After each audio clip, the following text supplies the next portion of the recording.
Yeah, I think there's no Republican nominee, to come back to that point, and there's certainly nobody that appeals to the evangelical base, the grassroots of this party at this time, and that's the problem. I love it when liberals are concerned that the Republican candidates aren't appealing to the evangelical base. That's the truth, isn't it? No, the truth is the Republicans have very attractive candidates, at least three of whom, Giuliani, McCain, and Thompson, have real crossover appeal. In both parties this time around, we have a lot of candidates, and in both parties it is a very strong field.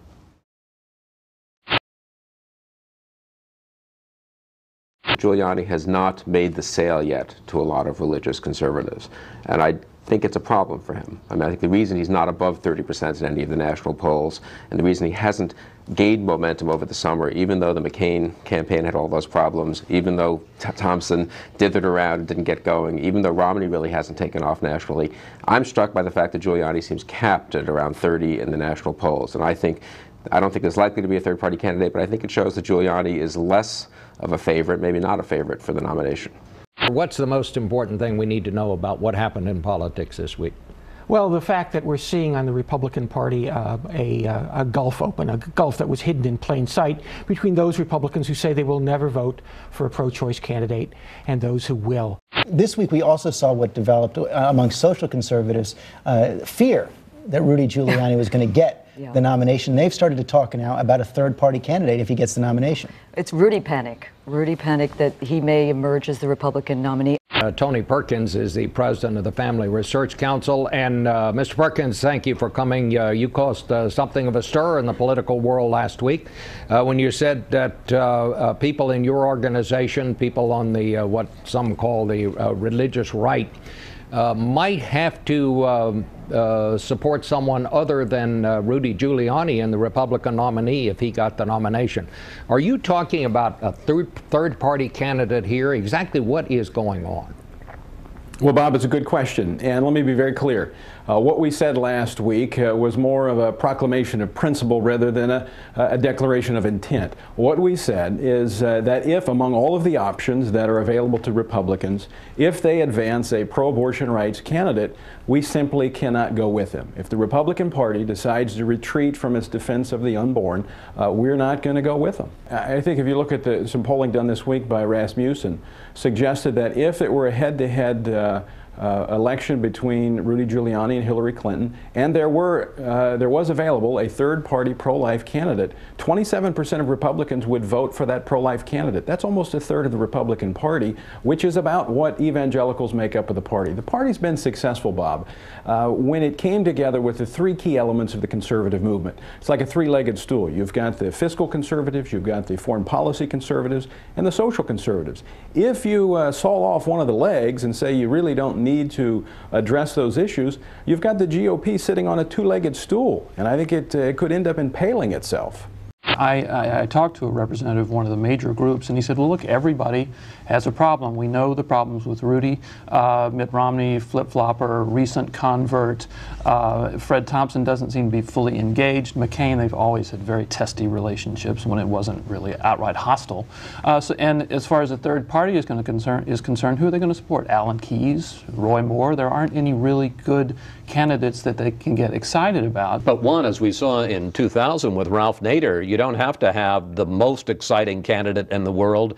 If you have a candidate representing that wing, he can get enough votes to endanger the major party candidate. We saw it with Ross Perot before that, and Ralph Nader, of course.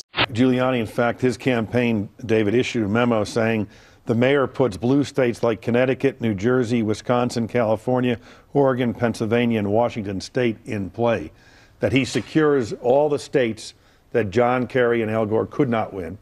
Plus, he puts all these other states in play, ironically suggesting he does that because he's more moderate on social and cultural issues, which flies in the face of his campaign to secure conservative voters. I mean, he's delivering so many different messages, it seems to me, looking past this primary to a hypothetical general election. I really wonder if that argument's going to hold up under the scrutiny of the next 3 months. He has defied expectations here and raised money, and he's done it largely on the basis of saying he's the most electable of all the Republicans. But even as he has done that, I think there are people who are saying, wait a second, do we know what his stands are? According to the Pew poll, most evangelicals don't even know, people who are saying they support him, don't know that he is in fact someone who supports a woman's right to choose on abortion. Which makes me wonder about what we're doing for a living, since we've been reporting this for the last 6 months. Giuliani has direct mail and niche radio, talking to conservatives saying, you know, I'm not all that bad.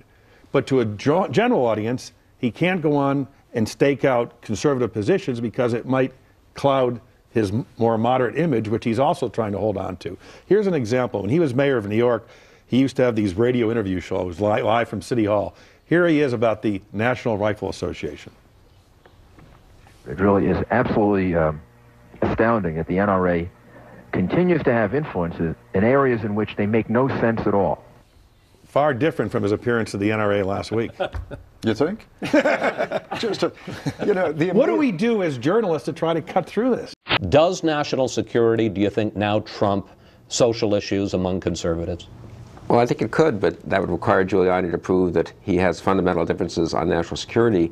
There are fundamental differences on national security between him and Fred Thompson, or him and John McCain, and him and Mitt Romney, and I think that's going to be hard to prove. You joke that, what are people doing? They don't know. 2/3 of the evangelical conservatives, religious conservatives, aren't aware of all of Rudy's problems. That's what paid advertising is for. We in Washington overestimate the importance of all of us talking and underestimate the importance of Mitt Romney going up on the air in Iowa and even he can do this honestly, just saying that Rudy Giuliani has always been strongly pro-abortion. You think Mitt Romney can do that with his history? Absolutely, absolutely. The difficulty is Mitt Romney is one of his opponents. And Mitt Romney, when he was governor of Massachusetts, had many similar views. The log cabin Republicans, who are gay Republicans, have purchased an ad, what they believe is the truth about Mitt Romney. He has so many people against him, so many groups. I mean, it's not just the log cabin Republicans, but it's the Massachusetts Democrats, it's the Democratic National Committee, it's his fellow Republicans that are running against him. I mean, you can make the case that Mitt Romney has more people going and groups going against him than Rudy Giuliani at this point. I think that gives us an opportunity to do some wonderful things for the United States of America. And that's what it's all about.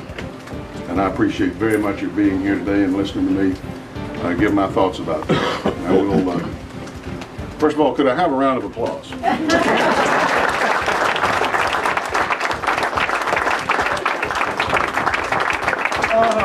I have a drag out of you. Fred Thompson looking for some love in Iowa. Didn't get too much in that living room.